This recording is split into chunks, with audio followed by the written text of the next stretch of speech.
Hi, everyone. Hey, I'm Alicia, and I'm Meredith. and this is It's About the Pasta, a Vanderpump Rules podcast.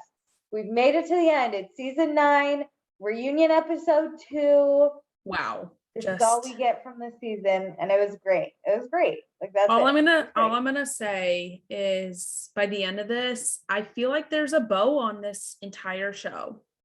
I'm a little worried. Do too. I do too. I literally wrote this is the end of Vanderpump Rules. But we'll talk about it. Okay, but before we get into it, be sure to check out the A&M Podcast Network. We have this podcast. We have Summer is Fun, a Summer House podcast, which is live right now. And we have One Season Wonders. Please be sure to rate, review, subscribe. Join our Facebook group. It's the same name as the podcast. Follow us on Instagram at Vanderpasta. And join our Patreon, patreon.com/Vanderpasta. Let me tell you what you can get.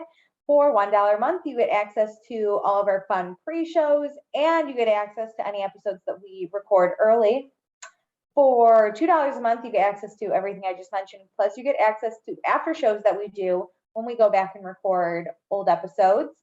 Also, we will say your name on the podcast. So thank you to Chris, Dustin, Jackie, Kristen, Tiffany, Tracy, Danae, Gina, Kelsey, Mariah, Sarah, and Zoe. We love you all. The best. And then for $5 a month, you get access to everything I just mentioned. Plus, you get to give us your thoughts on the live shows. Vanderpump Rules is officially over, but you can give us your thoughts on Summer House for the next, 8-ish weeks, I'm assuming. So many places to give thoughts is all I have to say. We want to talk about your thoughts.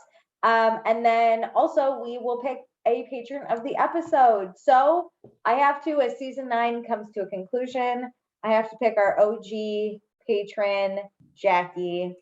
She's been with us for I think it's been like a year. Jackie's been with us. I think it's been 2. Right? A year and a half. Jackie. A year and a half. Summer 2020, Jackie? We started this crazy plan of Patreon, but 2 years of the podcast. Happy anniversary. Oh my God. Thanks for being here, Jackie. You know what, Jackie? You're good as gold. Oh my God. That's like the best compliment anyone could have given anyone else. Okay. So I think we did all that. That's great. Let's get into the episode. So tonight is the conclusion of the Vanderpump Rules reunion. I'm not going to go into what already happened too much, but basically Raquel and James called off their engagement. Scheana is kind of a bitch. Brock's kind of a bitch too. And Charlie's a fan favorite. And I don't think we hear from Charlie in this part. So huzzah. You're right. So we pick up right where we left off with Sandoval versus Katie. Sandoval saying that he brought so much money into their house, and Katie starts getting mad because Schwartz is doing everything right now and Sandoval's not doing anything, and then Schwartz sticks up for Sandoval and not Katie, and it just looks really bad. Yep.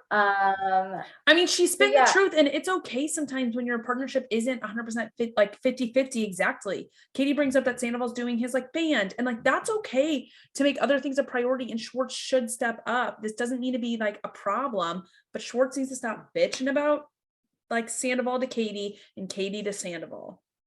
Let's take another friendship break. Clearly, the other one didn't work.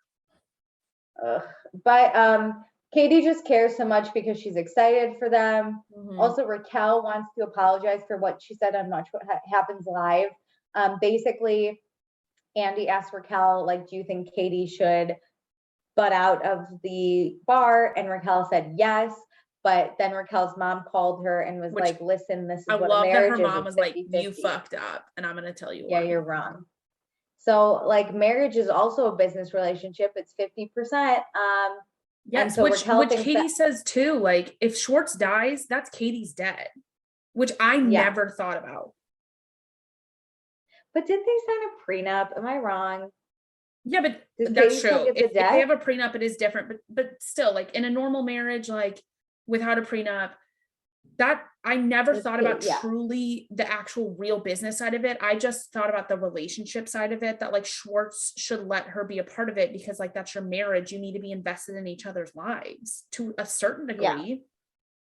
Yeah. Agreed. So Raquel thinks both Ariana and Katie should get 50% because Ariana's basically married to Tom Sandoval. But Ariana doesn't agree. She kind of thinks that's bullshit.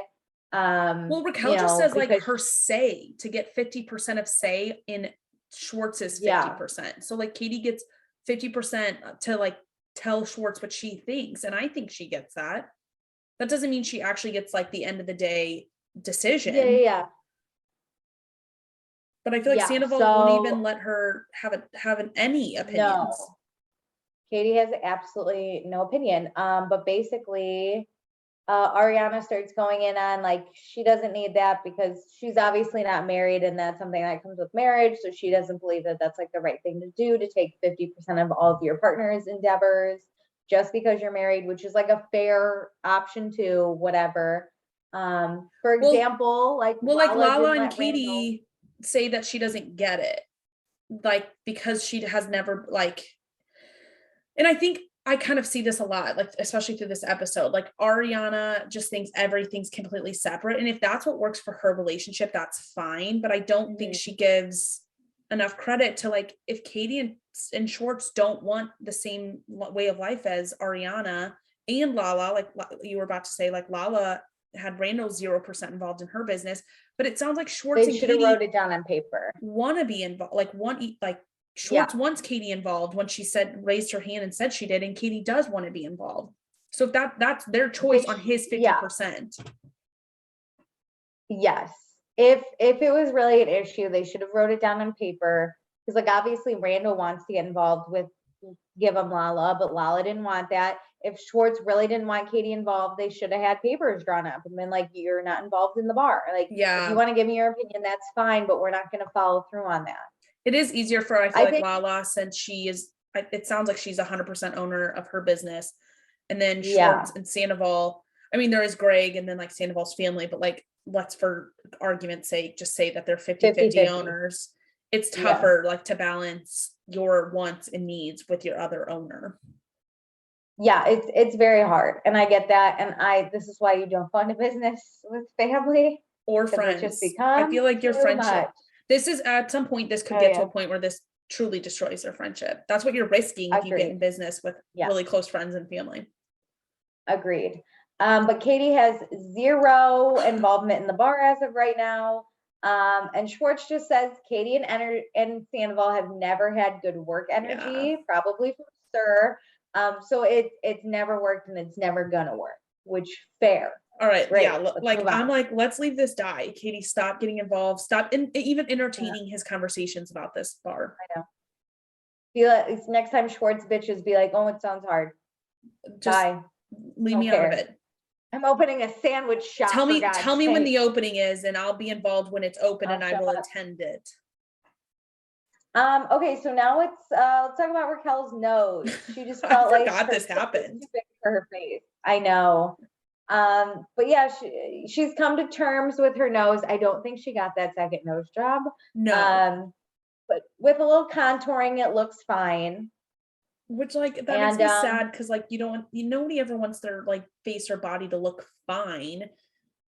Especially when you paid for it. Like I look fine, but this is nasty. This is for free. Like I didn't do I was just born this way, so I'm accepting it. I'm loving myself for who I am. Yeah. But to know like it's truly a structural problem because they effed it up, that's really hard to live with. Because it was Raquel's choice to go for that first nose job. Mm-hmm. So remember when James said that Raquel shouldn't get a second nose job because if they fucked it up, he would have to look at her. It's so bad. He was trying to communicate, let's not make a beautiful thing less beautiful. But he didn't say that, and he's owning it. No. He's like, it came out bad. And there's really nowhere to go. He also tells Andy, when Andy asks him about it, he's like, do you really want me to explain this? I just don't think I can do this well. Yeah, that's fair. It's fair. I agree. It's like, it was a bad thing. Even this statement, I'm like, let's just not say it. Like, hold those thoughts inside. Like, let's be honest. We all think horrible things in our head, but that doesn't mean we have to verbalize them. Just shut the fuck up. Shut the fuck up. Then we're gonna talk about toes for nose. Oh my God, Charlie beautiful. was selling feet pics. She loves a good fundraiser. And now, I guess they didn't do a lot of advertising to be like, the girls of Vanderpump Rules are selling their feet pics. Yes, which is true. Like, I never saw anything over the summer. I never saw. But now people are DMing Charlie for her feet pics. So now she's like, this is an opportunity. There's a market. Before they ever started this, when they came up with the concept for Toes for Nose, they talked about how there's like that Wicked Feet or something. And like there's like ratings. Feet. There's a whole market for it. So like I say, let's cash in on it now. I don't want your feet pics, but there are people who do. Do it. Lisa was the only one that bought their feet pics. Those photos are now in the trash. Sad. They were good feet pics. Hey, but Ken owns 50% of them because they're in a business relationship. That's true. So then we have to ask James, because James said some kind of horrible things about Raquel's looks. Do we think Raquel would leave James if he lost his looks? And again, James is very upset that he said these things because he should not have. But he was like, maybe if I like got bad plastic surgery, and then someone was like, well, what if you were in an accident? Like, and he's like, no, I would never leave Raquel. Okay, so what's frustrating is like, I get what he's trying to say, but this is just an insecurity about him. This has nothing to do with Raquel. But Scheana asked, like, what if it was an accident? And I think James always, it's hard because like people deserve to ask each other questions. But when James is like in an emotional state, when you ask him any question that digs a little deeper on something that hurts him, he takes it as an attack. Like you want to drill hard into this. And so he gets so upset with Scheana here, saying that she wants to take it to another level. And I kind of agree. Like, we're talking about plastic surgery. We're not talking about an accident if she was stuck in a wheelchair or he was stuck in a wheelchair.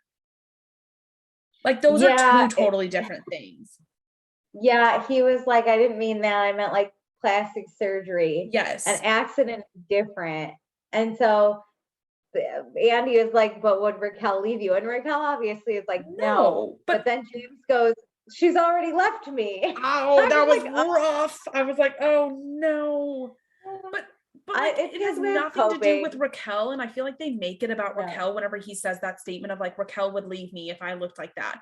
But it's truly about his insecurity. Like, they should be lifting him up and telling him, no, she wouldn't. Like, she loves you so much. You are perfect the way you are. It doesn't matter if your face was messed up. She loves you for you. But instead they're like, why would you ever say that? Raquel, what's the answer? Yeah. Raquel, answer the question. And she's like, no. But okay, then we do a quick break, but Scheana is so fucking cold. She bitches about this the rest of the episode. Dude, they shade Scheana on part 2. Oh my God, it's so funny. Okay, so now we're going to talk about Scheana's love life. We know she met Brock at a music festival in San Diego. He wooed her with his accent, his dirty dancing moves. We finally asked Brock, did you know who she was? Did you see the show? And he said, no, he just thought she was some brunette chick that he was going to pick up. But then Lisa was like, the show,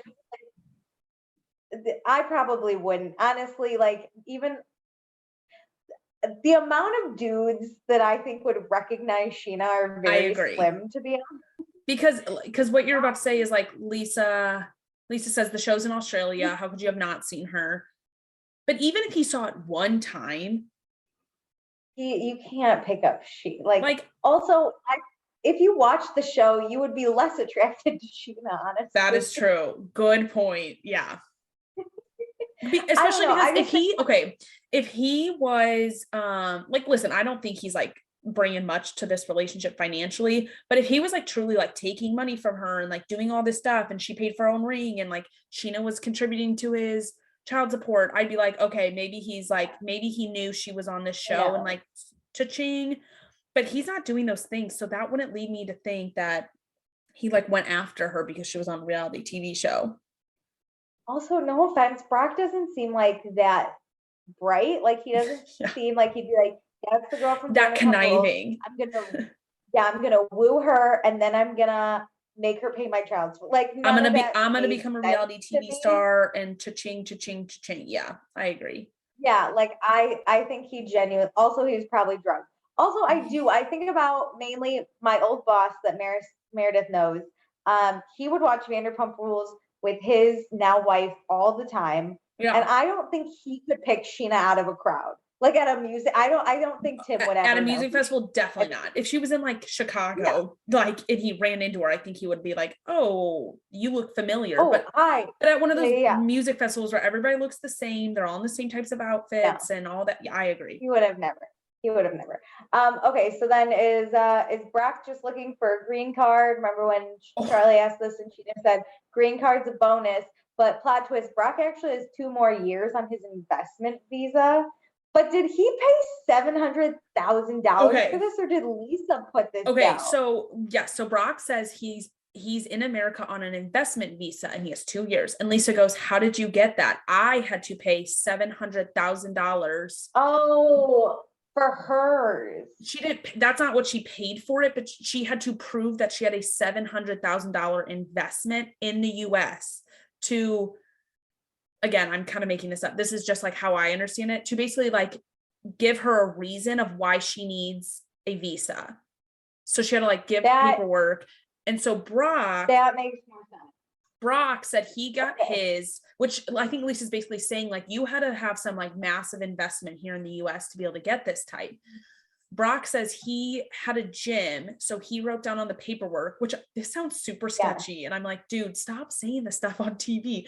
But he owned a gym and he said he was the 100% owner, which I believe that, but he valued it at $500,000. So his investment in the gym was basically $500,000 is what he's saying, which that's not true. Okay. He lied on that paperwork. Yeah. Also, I feel like he could have originally gotten in the US because he was trying to be in the NFL.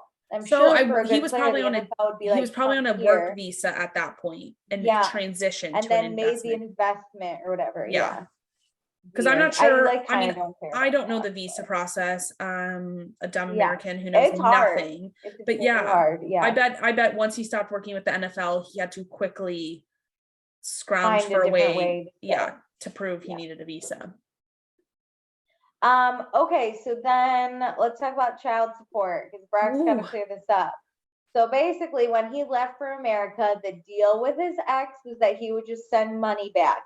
It wasn't like a child support government issue month to month, So then he started arguing with his ex about wanting more time with the kids. So then she cut off communication, and then she got government support. Well, so he stopped paying when they got in that fight, and she cut off communication. He stopped paying anything. Yes. So then she was able to get government assistance. And he found out 3 years later because he now owes this child support from 3 years ago too. Which so now 3 years later, you find this out. And this is in 2019. He finds this out, by the way, not today's time. My only thought was like, maybe they didn't have his US address at first. So it took a while for like things to be sent to him. And it's not like they're like him and the ex are talking, so she wouldn't alert him. That's the only thing I could think of, but whatever. It's not my place to judge. Fine. So then Brock, he didn't know about the payments he should have been making monthly since 2008, but Scheana says 2009. She interrupted him multiple times. 2018 or 2018 and 2019. Sorry. I think he's getting his years messed up, but she has said that he has like dyslexia with numbers, or like he just is really bad at dates. So I think it's 2019 because Brock and Scheana met in 2019. Oh, okay. Well, Lisa basically says like as a couple, they really need to figure this out. Charlie says that Brock should get a job at SUR. Actually, I'm in on that. We need a reason to like be back at SUR. It would be Brock working for actual money because we know he's broke. He would be a busboy. He would never be a bartender. Let's be honest. No, never. But he still can't see his kids. But basically, the now deal, I guess, with his ex is he needs to like pay the child support and prove that he's a changed man. And now everyone's like, but you have been paying child support. Shouldn't you be a changed man? And he's like, no, I have to pay everything from the 3 years before and now. So he's making like 2 child support payments a month, basically. Yeah. He's like, he's paying the monthly child support and then another on top of it to pay the backlog. Yes. So that's when he thinks he's going to get full access. And then we have to talk about the domestic assault and restraining order. And, you know, Andy he was like, was it portrayed accurately? And he's like, as accurately as it could have been, you know, he had a fight, he slapped her. 3 years later, it got brought up as a domestic assault order, and then it got dropped. And then he thinks Lala kind of misrepresented the situation. And what are your thoughts on that so far? So I think it was portrayed accurately, and I do too. Like, Brock's the one who gave all the information. I do commend him for like being pretty upfront and honest with that. Yeah. He never defended it. And I do think Lala portrayed it differently slightly because I think she just thinks this way, that when he slapped her, that's when the domestic violence charge got slapped immediately. And I'm not condoning like him slapping his ex, but I understand how it got used 3 years later, and that's messed up. Agreed. Okay, so then Lala gets mad at Brock for minimizing domestic violence, and which I don't think he is. I think he's trying to explain it. I don't think he did. Yeah. I literally wrote down, am I losing my mind?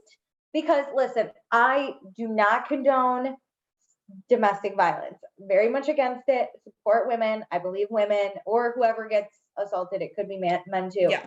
But I don't think he's minimizing it. I think he's just owning up to it. And he's like, but Lala made it a bigger thing. I think he's trying to get people to understand the timeline of it. Like, this wasn't the charge of it. The charge is like what he's trying to clarify.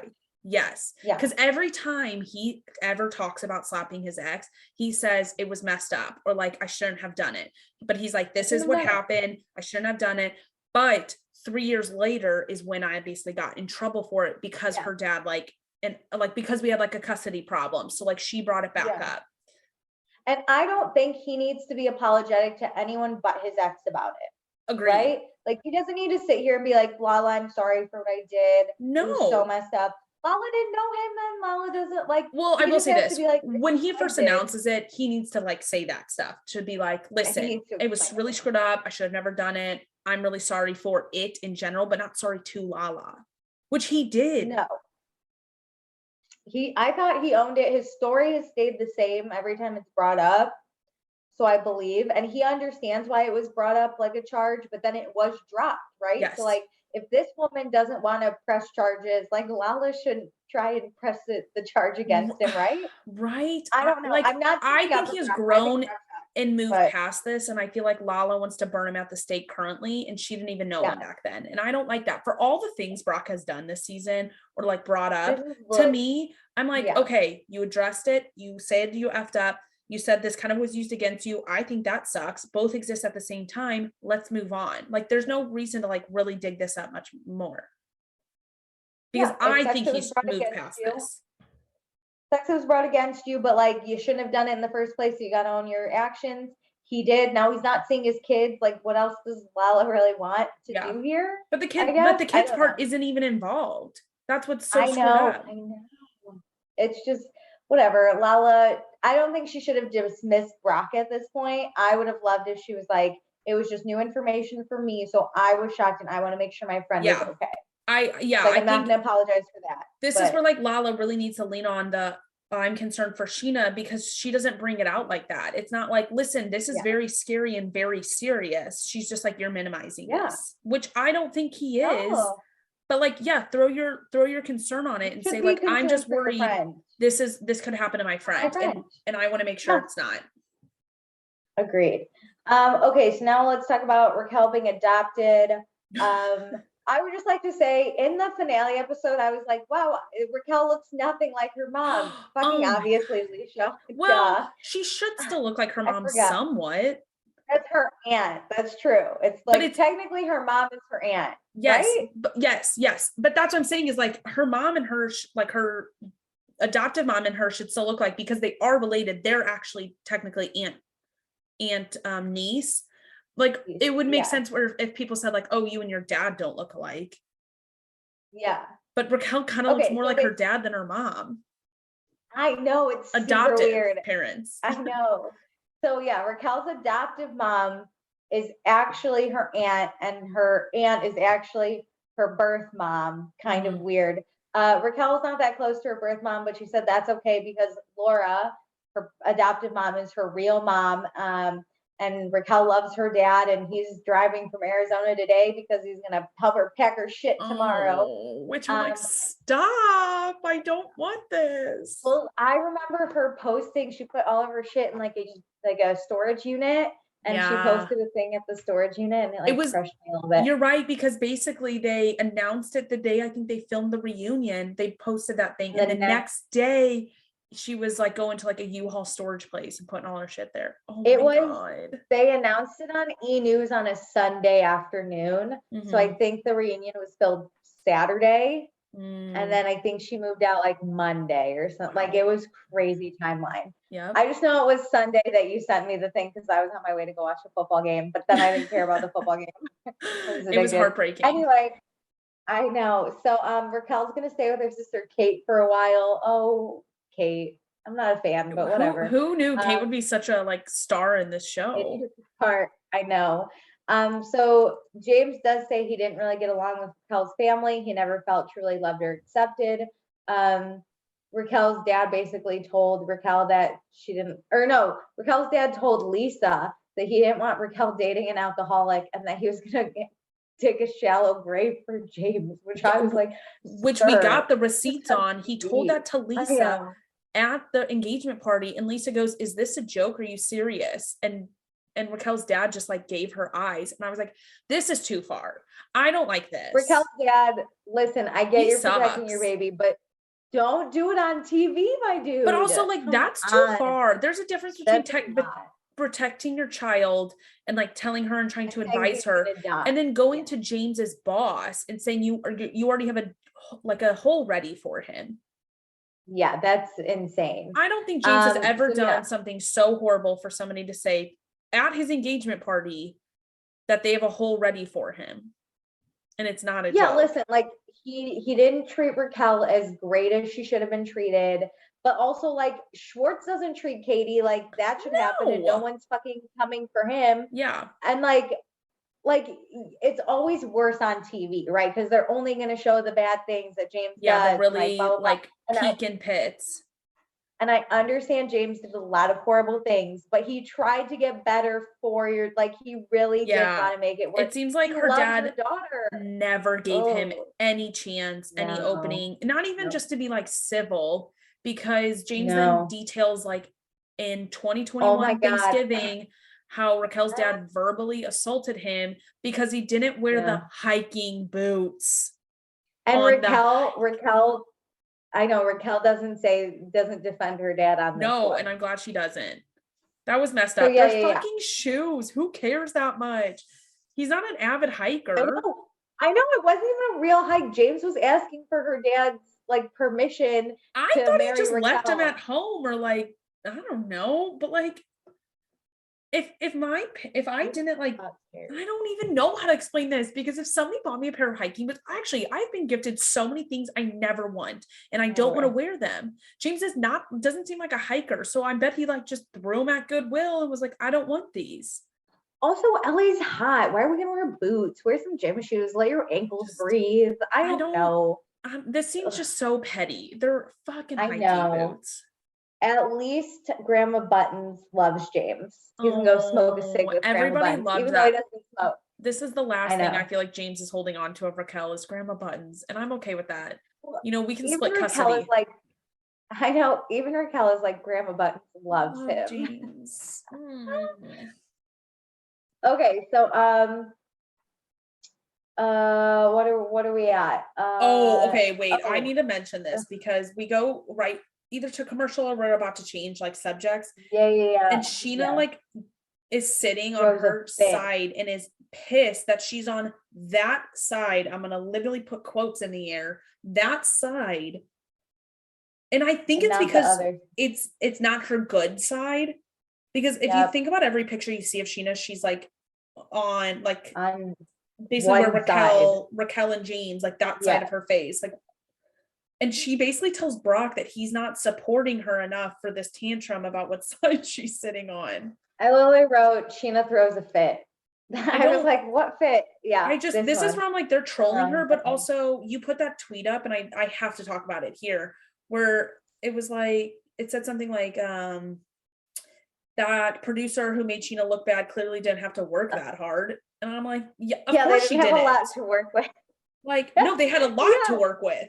They did have a lot to work with. Like, justice for Scheana, there wasn't a lot to work with to support that. So it just like makes her sorry. bad, this is one of those moments.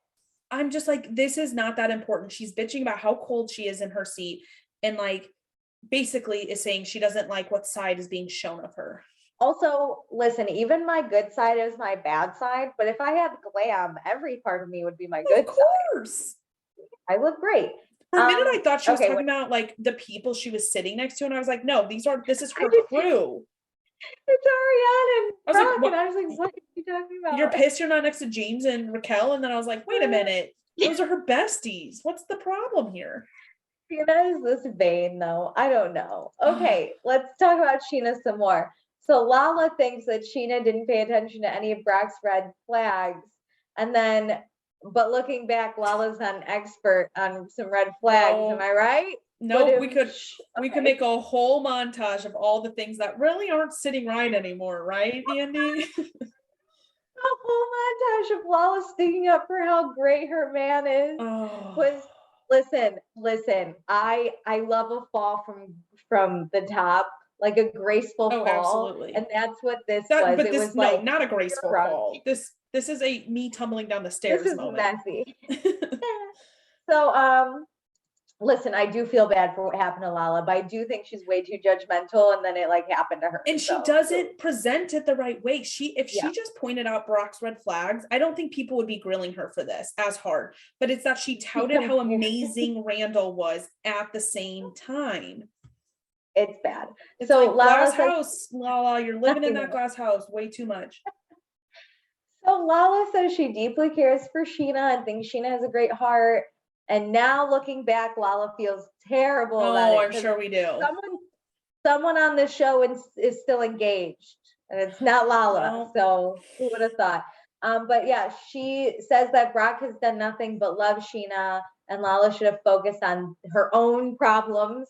And Brock says he's not angry at Lala because of where they are now, but in the moment, Lala did do some damage. I'm sure to like their relationship in the public eye. Obviously, Scheana's like very into what people think of her. But also like even just outside of like caring about what people think of you, Lala did throw out some big claims that the domestic violence, doesn't want to see his kids. Like, yes. Yeah. Like that really stuck. And I feel like our headline catching ones, that it's hard to like walk them back and give that explanation because Lala just used like a headline rather than a whole article. Yes. And then Scheana did call Lala a mean girl fucking bitch. And Scheana says she felt like it was out of line for Lala to show concern a year and a half and a child later, just because they were friends now, which I agree. If you have concern from the beginning, say it at the beginning. Once you get a child involved, stop with your concern. Yeah, well, or say them privately, or say them privately one time and move on. Because Scheana's an adult. She makes a lot of bad decisions, in my opinion. But like, it's her life to live. You voice your opinion once, move on from it, and like accept it. And if you don't like Brock and you don't want to hang out with him, that's fine. You're probably sacrificing your relationship with Scheana. But you don't need to bring this up at every single event. And I think it was very timed with the cameras. Like your concern now is because we have cameras rolling. Also, like if we weren't friends for a majority of my relationship, what gives you the right to come in a year and a half later and be like, they were at least they were friends at the beginning, but they were friends for like 6 months of their date of them dating. It's when Scheana had that miscarriage that's when they got rocky. But the first 6 months it was happening. You should have expressed. And Scheana said like all of my friends knew he had 2 kids. And then Lala said, I knew nothing of what was going on. But then she clarifies that she did know he had 2 kids, but just didn't know the extent of it.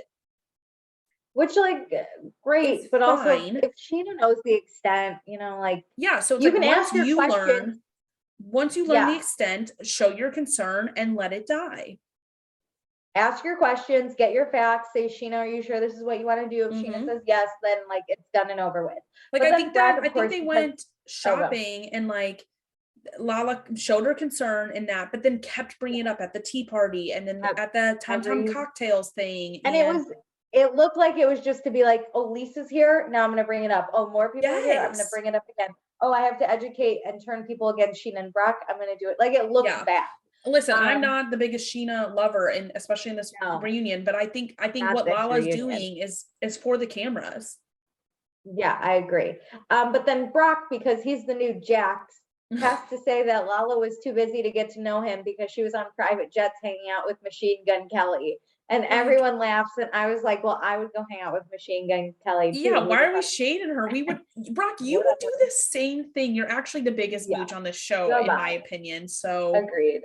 Yeah, right. Like, you turn that down. And what does her hanging out with Machine Gun Kelly have to do with pointing out your flaws, which is valid to point out? It's the number of times that she pointed out.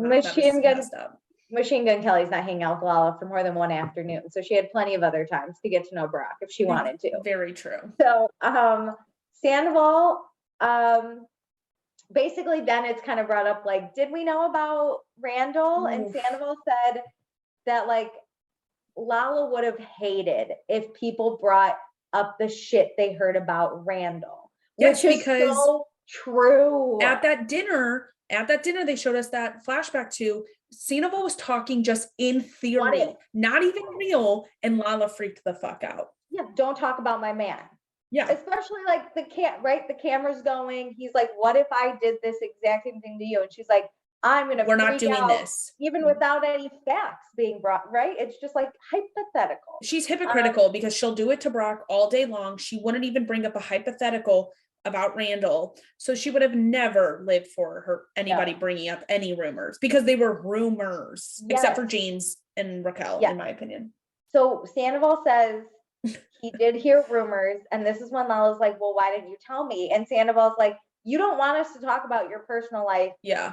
Even I'm sure Lala seems like the type of person, even if you were one-on-one and you're like, here's the rumors, she'd be like, why are you believing these rumors? Oh, I believe she would do that even off camera. Yeah. That's what I meant. Sorry. Yeah. No, you're good. She would be crazy.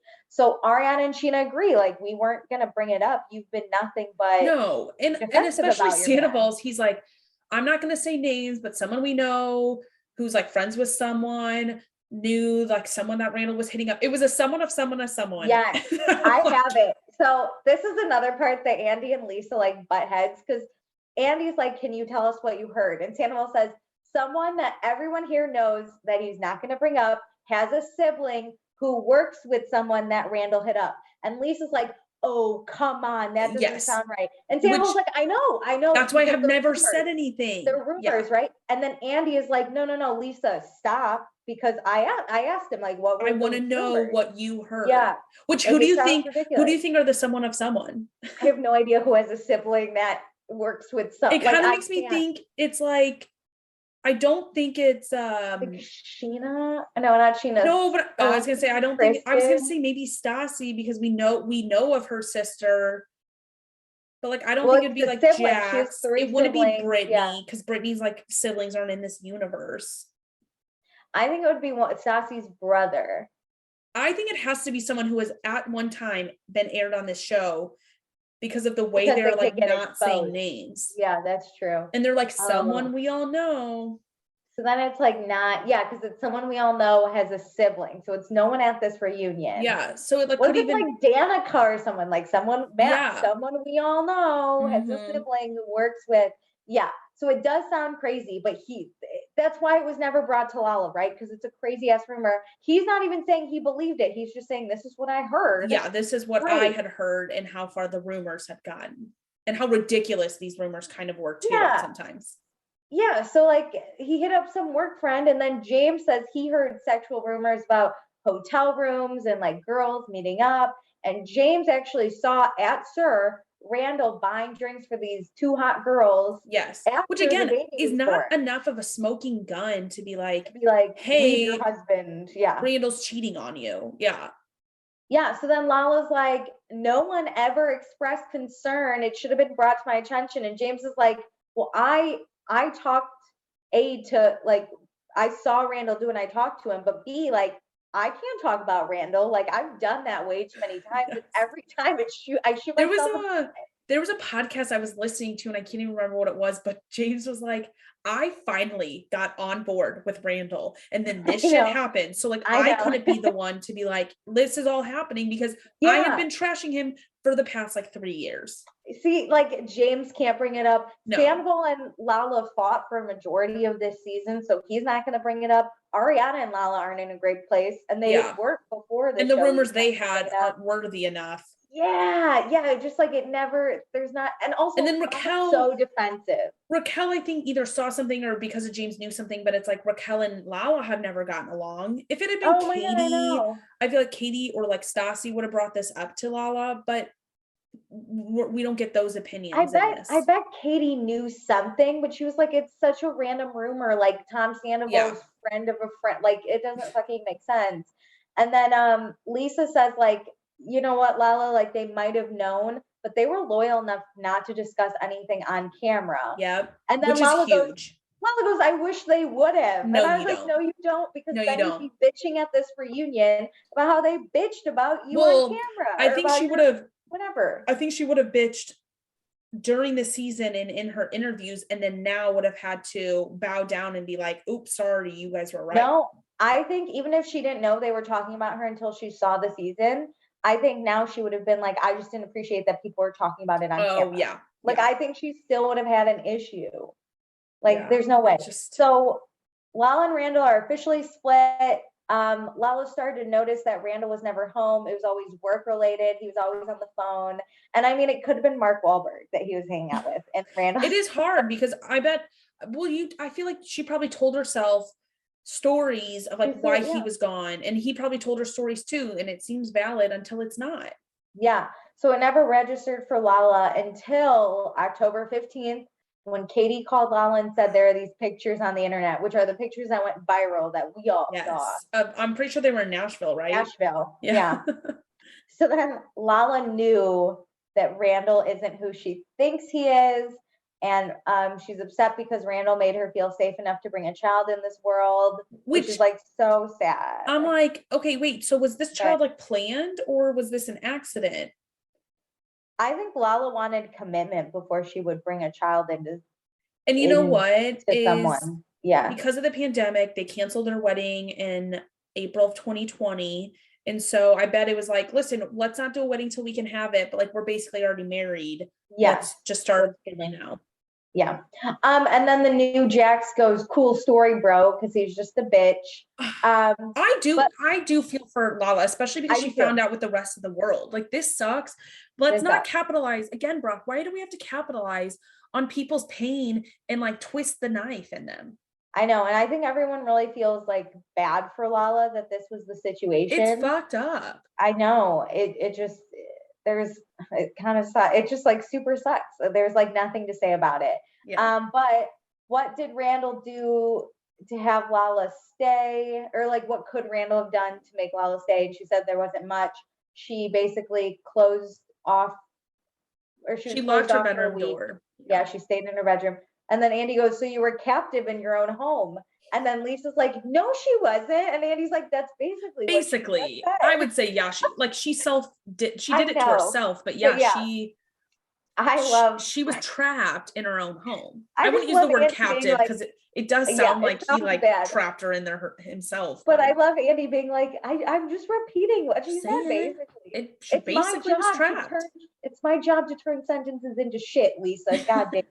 I need the catchy thing so we can get a promo out of this reunion.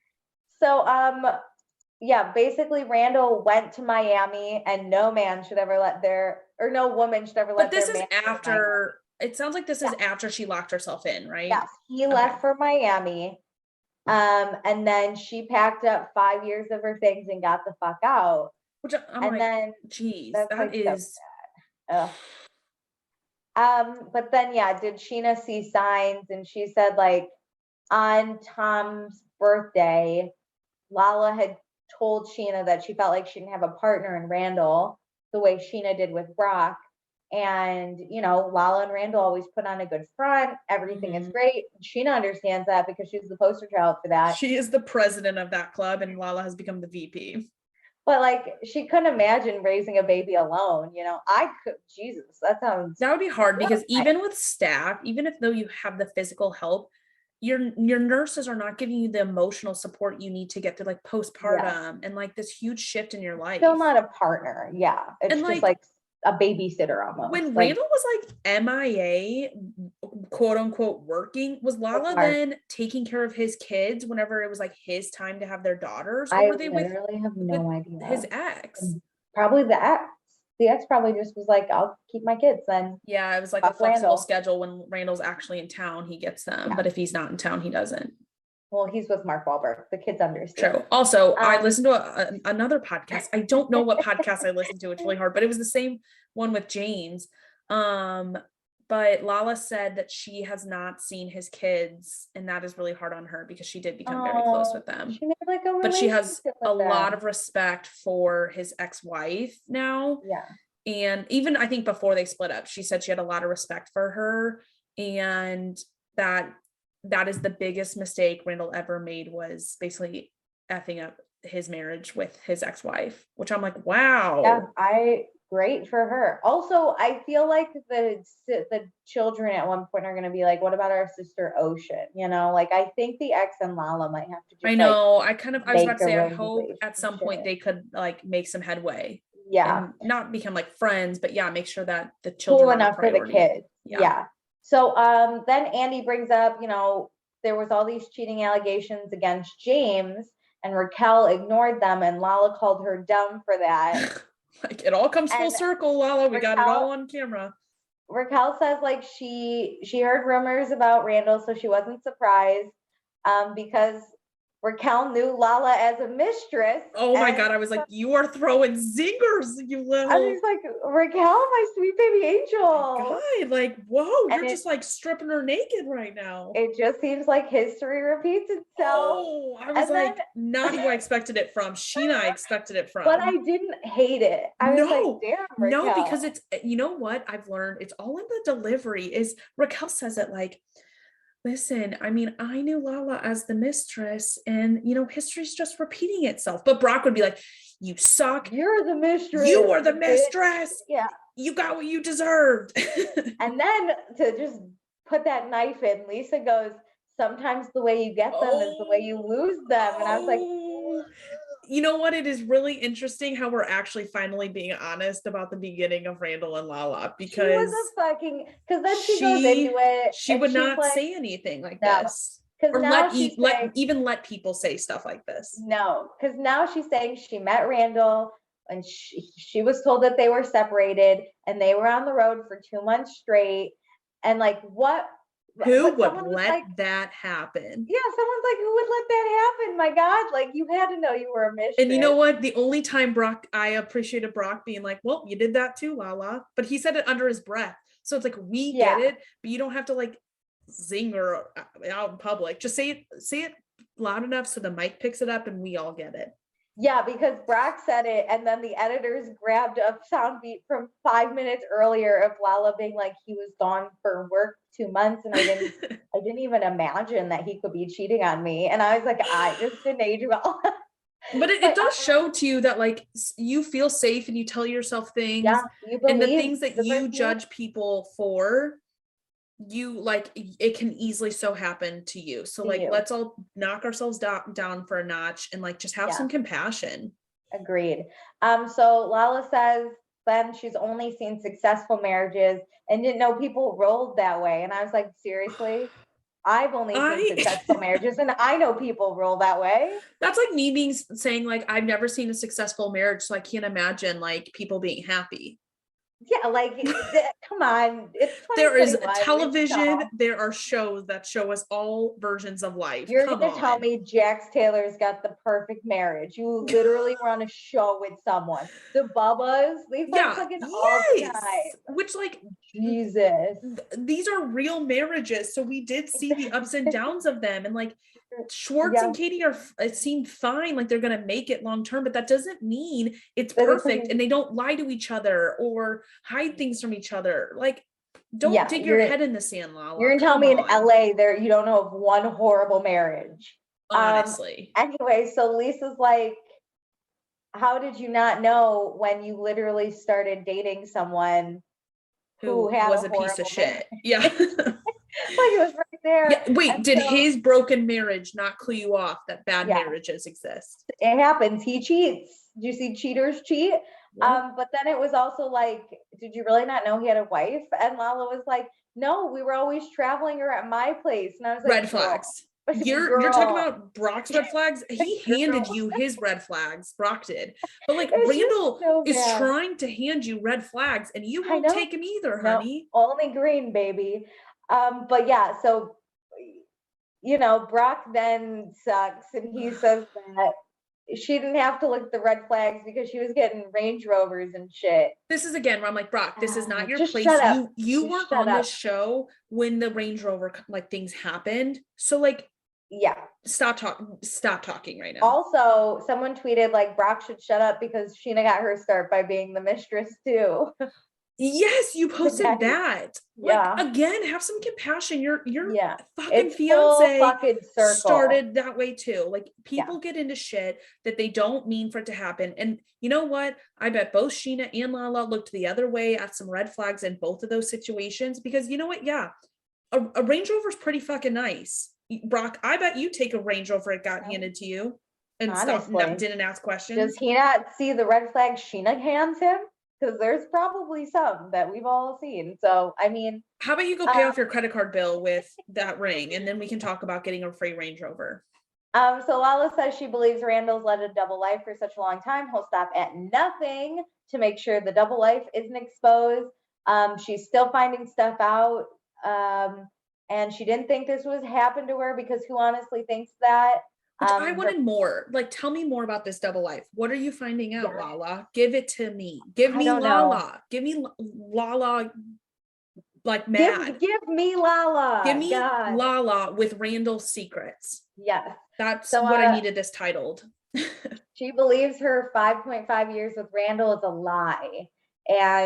But we have to check in. How is Lala doing, with her sobriety? Which we were concerned about.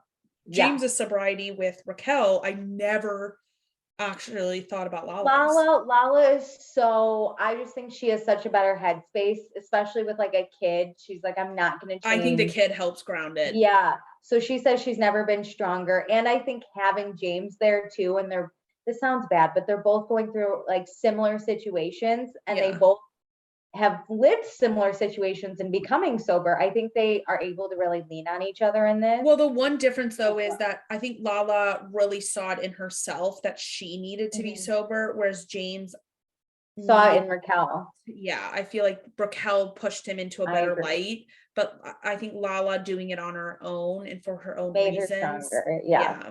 And now she's got that kid and she's not going to go down a spiral. She loves that child. Yeah, I do want to say I think she's a really great mom. I agree. From what I can see. Yeah. So what does James think about what Lala's going through? And James says he's disgusted with Randall. Randall's too old to learn. I love that. Which is true. You can't teach an old dog new tricks.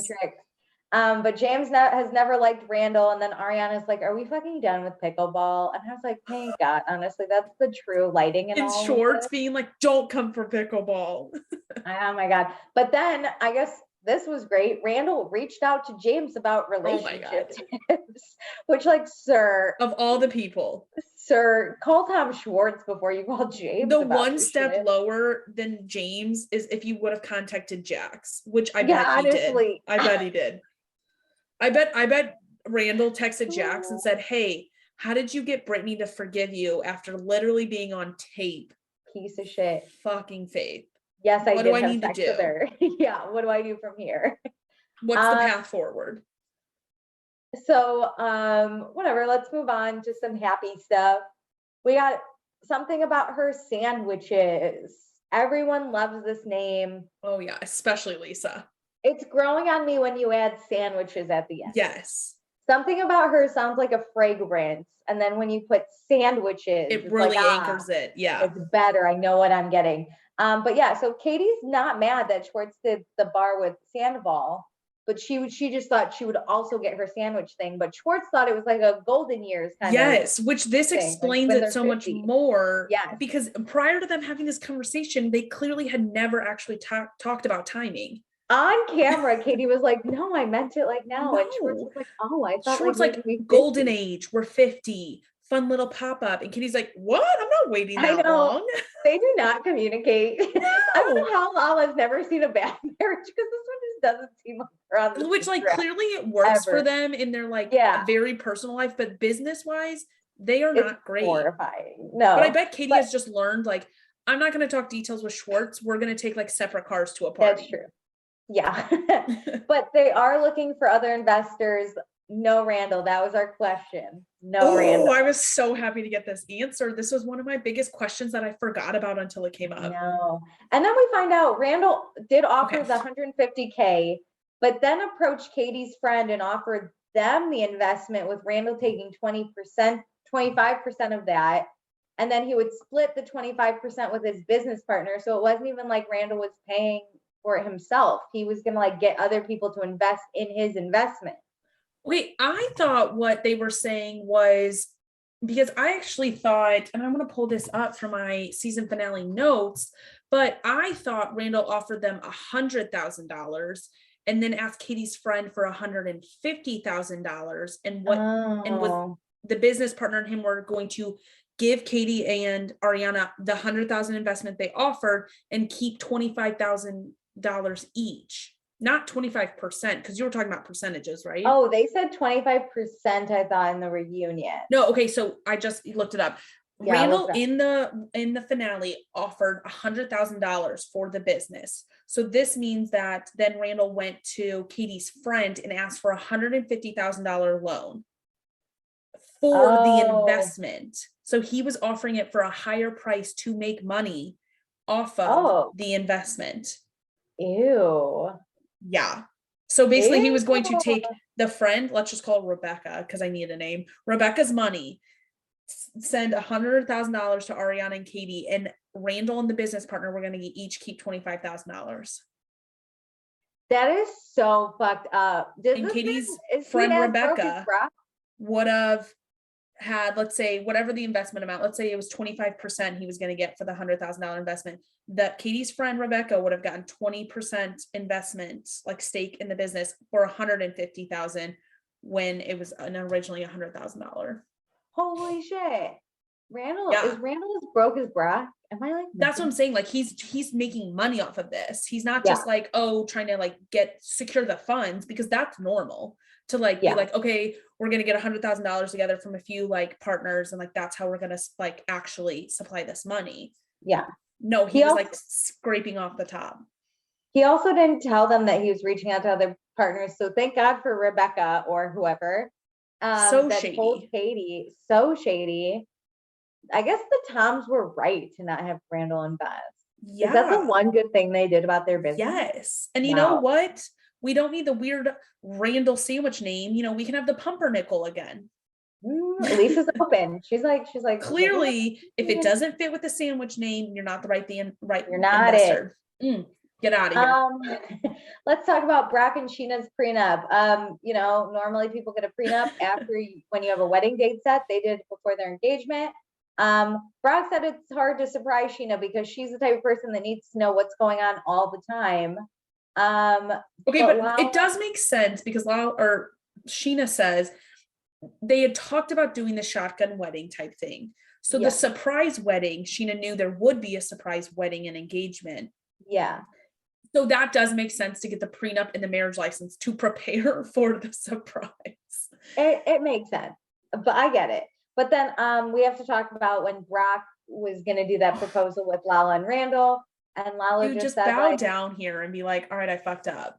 Yeah, he ghosted. Brock says he didn't respond when Lala's assistant asked for his budget because he learned how much it would cost.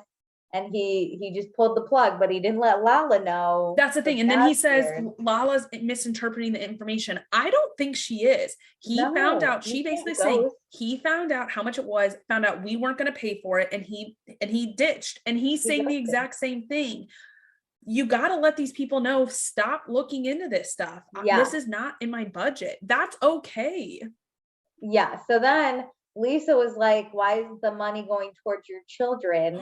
And I know. And then Brock said he didn't want to pay the government, which just makes him sound like a conspiratist. Yes, because what's crazy is you don't get to see your kids until this entire debt is gone. So what you're saying is you would rather funnel $200,000, it's not that amount, but $20,000 into a wedding than paying back the debt quicker to see your kids. You sound like such an asshole. It's super fucked up. He does say though, he put the $25,000 wedding ring on credit, which he can't do with the government. So what I think is he's in a lot of debt, which is credit card debt. He's in a lot of credit card debt. It is insane to me. I get the credit card thing with the ring. Like I can afford the ring. The wedding is different. Because it's on credit. Yeah. Yes. But like you were just admitting that you were just, you have at least $25,000 on your credit cards. Because eventually your real racking money up in interest. Your real money has to pay the credit card. You can't, instead of just going with that 8-carat ring, we had to go with the like 10, 12. So like you probably could have had $15,000 in credit card debt, but no, let's do the 25,000.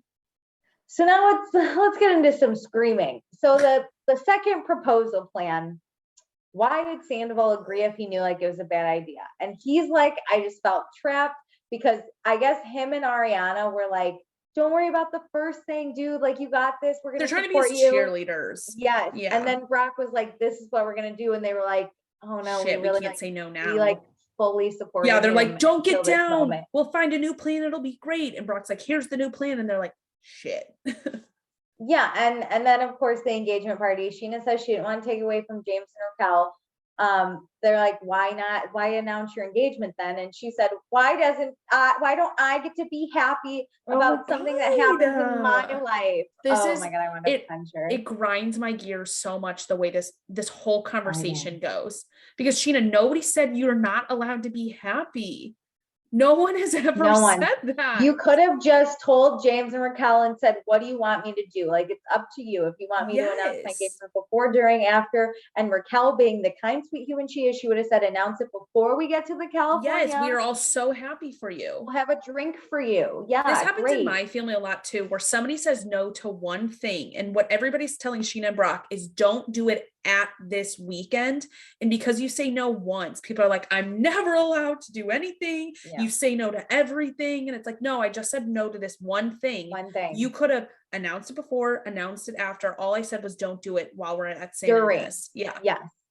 So then Andy asked Katie, like, what do you think about that night? And she goes, well, I was toasted, which I appreciate. I'm like, Katie, like, somehow you're still coming out unscathed. Not, she did not do anything wrong in this, but I feel like she didn't. Lala tried to make her do shit, and Katie was like, no. This argument is such like a magnetic thing that it's hard not to just start yelling. And it's so funny as Katie comes off hilarious. Everybody's laughing about like her part in this, even though like, again, she did nothing wrong, but like, it's so easy to just get fired up no matter what somebody says, that I love that like everybody's still finding humor, and Katie being hammered on vodka. She was like, I was toasted, but she says she would have been upset if someone hijacked her party. Yeah. She says it's so personal. You put so much time and money into it. And I think Katie gets it the most. Like she's been married. She gets this. Like, this is your one time to shine. So like at my specific event, let it be about me. Yeah. Just let it go. And then Lisa was even like, Scheana, I mean, you were like, you pulled me aside to tell me. And she's like, well, I had to tell you. Okay. But don't say you didn't want to tell, you weren't going to tell anyone at the party, or that you didn't tell anyone at the party, because you did tell Lisa. So now Scheana's upset. She can't have a happy moment. And then Raquel, sweet baby angel, Raquel is like, no, I understand where you're coming from. I'm not mad. I'm just surprised. Wait, Scheana also says really quick that it's a show about all of us, not just about Raquel and James. And I was like, I just want to throat punch you. I want to throat punch you. I want to kill her. So then, Raquel is just like, we want Scheana to have a moment. Like, yes, I understand that you are engaged and you are happy. We're not upset about you being engaged. This gets tied. Scheana, I think, links this in her brain all as one thing where it's like, we are mad. What actually happened is we are mad about you announcing it at our event or trying to do something at our event. And Sheena's like, you're mad I'm engaged. And it's like, that is not it. No, that's you are missing the point. Even Raquel doesn't even say she's mad. She's just like, I was surprised. So you took me off guard. I was so shocked. Mine. I know. So then Ariana, has to defend Scheana. So she's like, what else was going to happen? Okay, like, all I'm upset about, though, is Ariana says no one tried or even did hijack the weekend. At one point, she says that. And I'm like, just stop talking. This isn't your fault that this happened. Yeah. But you cannot defend her this hard. Defend her like you defended Tom in the Katie situation. I think Ariana should not have said that. But then Katie was like, Ariana, you're not going to get it because like marriage isn't important to you. And I was like, no, that's not the right wrong term. I think I don't think Ariana understands being in that situation. Well, no, I feel this marriage is not really important to me. Like, I'm not out here looking for a husband or whatever, but I want to be happy for my friends in situations. Like, and I understand what the issue is. Correct. But I think what Katie was trying to say in that moment is like, you don't get what Raquel is like, the position of Raquel. You not saying you don't understand and want to support Scheana. Yeah. I think Katie was trying to be the Raquel marriage part, not the Scheana marriage engagement part. Yeah. And it came off as like, you don't understand Scheana, like, and how she needs to announce this. She said it, engagement and weddings aren't like Ariana's thing. So she's not happy for her friends when they get engaged. Yes, which is not what Katie meant. It's not it. So then Ariana gets so mad because she loves her friends and she wants that's not it. And just because she doesn't want to get married doesn't mean I'm like, how did we get here? How did we even? Oh my God. I understand it. Actually, the way Katie said it is I understand how Ariana interpreted that, but like, why would we be talking about like why Ariana's not a good friend for like Scheana, not happy for Scheana? Why are we attacking Ariana? How did we get here on this topic? Like, this isn't it. It's all about like the poor timing. I know. It just turned into like Ariana hates weddings. And I was like, we finally got everybody screaming and it getting off topic and not to the point. And I got so mad because this still pisses me off to this day. It's upsetting because we can't even take like good notes on it because like everyone's screaming. So James then finally is like, he was just upset because it was his party. Well, he says there is truth to like Ariana not, what Katie was trying to say. Part. Yes, yes.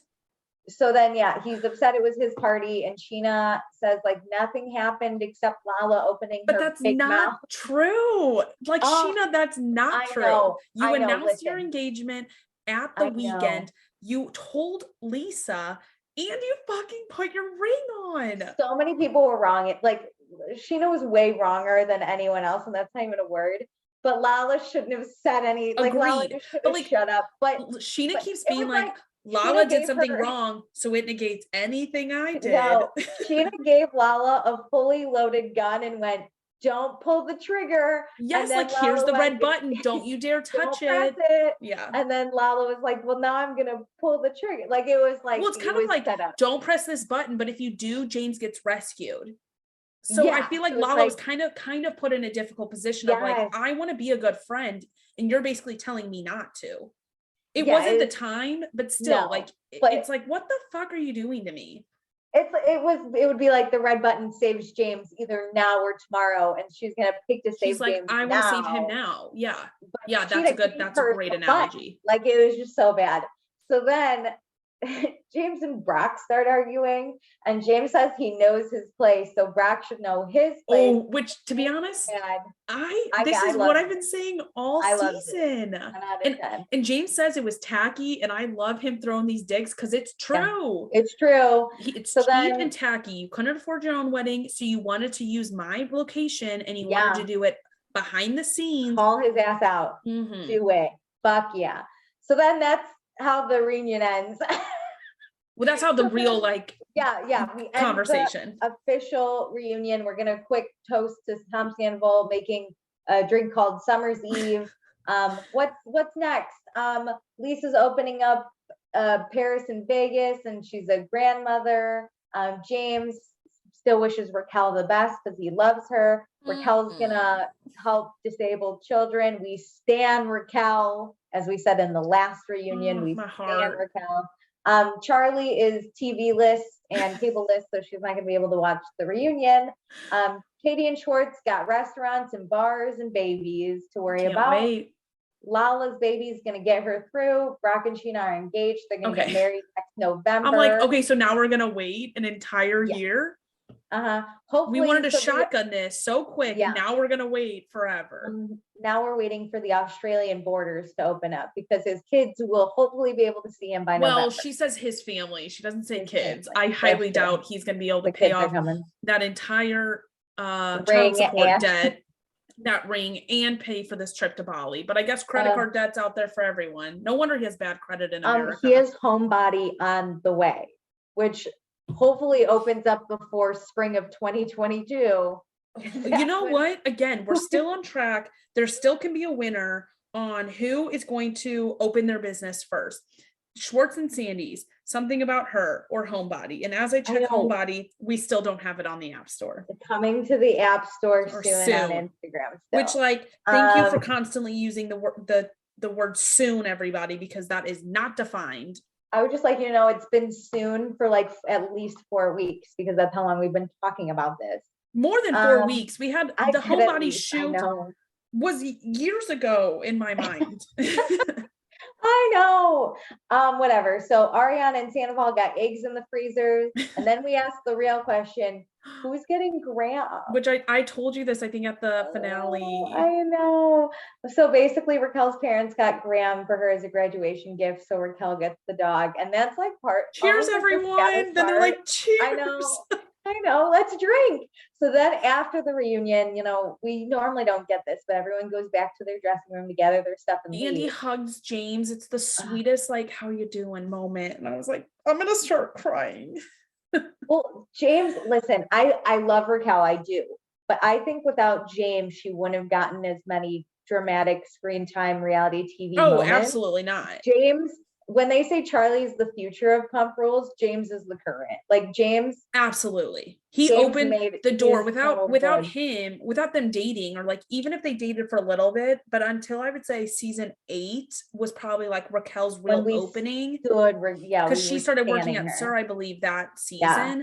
But there is definitely a lot of credit to James for like what he did bring to the relationship too. And I just think like Andy knows that, so he's like, we do love you at Brock, like, just so you know, as we said, like we believe Raquel made this decision and James just agreed with it. So I think you can see it on him and how much it's weighing on him, and how sad he is to truly and officially announce this, because once you announce it, there's no going back. This isn't like they've separated and we're going to see if we can work this out. This is official. And last night was the first time they like didn't sleep in the same bed. So the night before the reunion, they were like, we got to start making it official. This is it. Yeah, that's true. It's like hard. They did say that the reunion and announcing it like made it official, and her dad's coming to move her out. Like, so James and Raquel, I think they were placed in the same dressing area before, which makes sense because when they showed up for the day, no one knew. So they talk a little bit, and James just asked, like, is Graham going to be around? Because he wants to say goodbye to his dog. I actually was tearing up at this. I know, I was sad. And then like Raquel tells him when he can come over, like he needs to say goodbye tonight. And they hug, and it's honestly heartbreaking. Like, I understand the Lala Randall thing, but we don't have a relationship with Randall. Like, and they're not ending like peacefully and friends. Like James and Raquel have said they want to be friends. And he says, as they're hugging, he goes, if you need anything, you can always just call me. Like, I can't. This hurts more than if someone broke my heart, honestly. I think what hurts is like, it's easier to get over things if it's like a mad thing, because you don't feel sadness at first, you feel anger. So like Lala feels anger, so she's not really showing sadness, so it doesn't make you sad, but they're showing so much sadness. I know. And it's hard to process. It seems like there was no moment of like why this happened. It just kind of was a gradual thing and they just kind of accepted it. But we haven't seen any of that. I know. So James exit, he goes to see Graham, I'm sure. Scheana offers her, lets Raquel know I still love you, like if you need anything. Because everyone else is processing it today. So they're obviously like, if you need anything, obviously like Sandoval's got James's back. We love them. And Raquel's dad shows up to pick her up. He is nothing but happy. Oh, I was like, dude, like you just tone it down a little bit. He's like, how did it go? And she's like, I'm just happy we announced it and like it's over with. And he's like, tomorrow's a new day. You guys start a whole the best. Raquel's dad is the true villain of this show. I'm like, tone it down a little bit, dude. Like, again, there's a camera here. It's in your face. Literally, they're driving away. He's like, bye. Bye. I was like, I went from great sadness to just like shock of like, how dare you?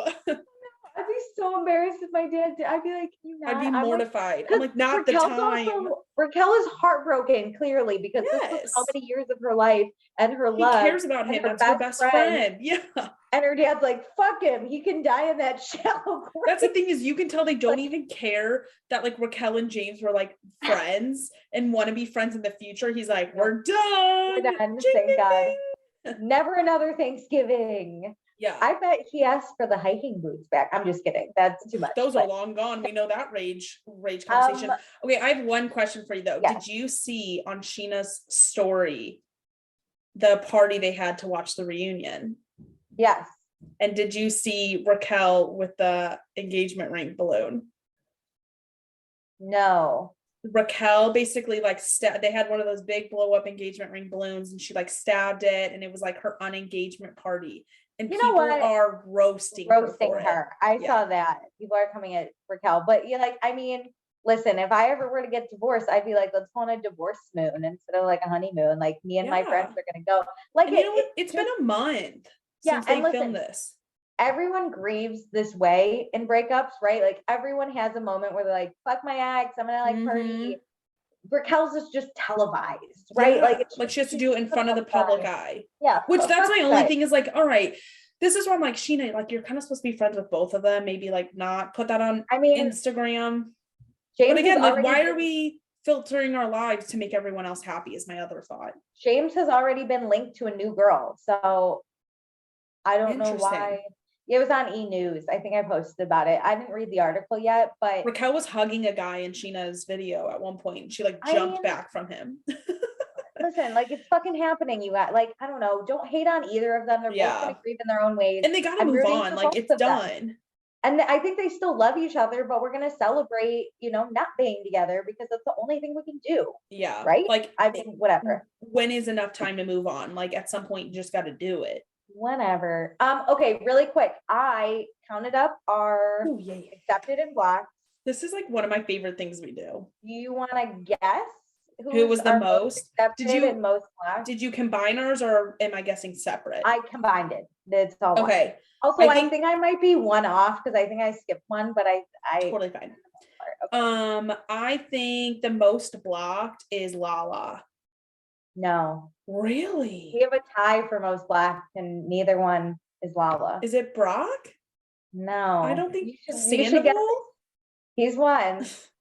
He's tied. Schwartz. Toms. Yeah, the Toms are most blocked of the season. They deserved it. Kind of funny. Is, you know what? They both had bad moments. All I'm gonna say is Jax was a shield for them and being hated.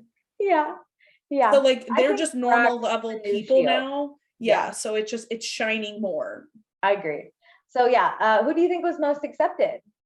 I feel like Katie and Raquel or Raquel. No. What? No, but you're on the right track. But it's not either of them. It is Ariana. Come on, Meredith. You don't got it. Yeah, it's Ariana. Ariana was most accepted. I feel like it's because I'm not a fan of her right now. I'm pissed that she died on that hill for Scheana, and you know what? I'm gonna leave her dead on that hill. I love her. I'm a fan. I feel like every time don't die on her hill now. I'm dying. No, I'm gonna get a lot of hate. Listen, I love Jamal. I think that Brock was the biggest asshole of the reunion. Him and Scheana didn't look good.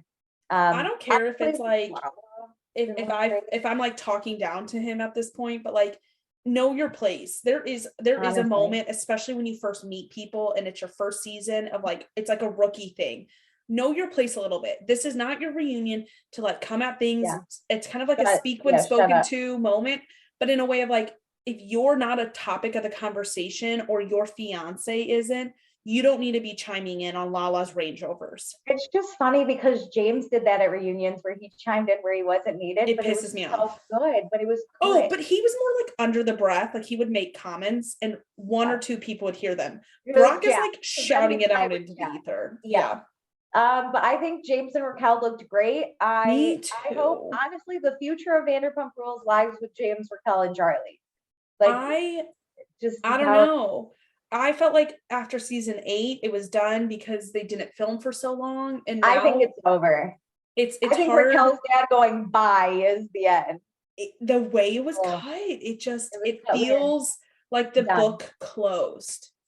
I wouldn't be mad if they did a weird spinoff though for James, Raquel, and Charlie. I'm in for a spinoff. I've said it many times. I want it to be a spinoff of Tom Tom, but you know, at this point, I'll even take Vegas. Lisa has Paris opening. I do not want a Schwartz and Sandy's spinoff. Absolutely not. I don't care who's at that restaurant. I would rather have a whole show about Randall. I'd rather watch Brock try and pay off his child support and get his kids back. Honestly. Oh, my heart. Yeah. But we'll see. I think it was great. I think it's the end, but if not, we'll be around somewhere. You know what? We'll be around doing the rest of the seasons. We are going to be releasing season 4 after this. So catch us in probably like a month or 2. We need a minute. Thanks for listening. We appreciate everyone who is part of this podcast. And if you, for some reason, are not tired of us, we have Summer House going right now. So join that ride. It is a fun one. All right. Bye, everyone. Bye.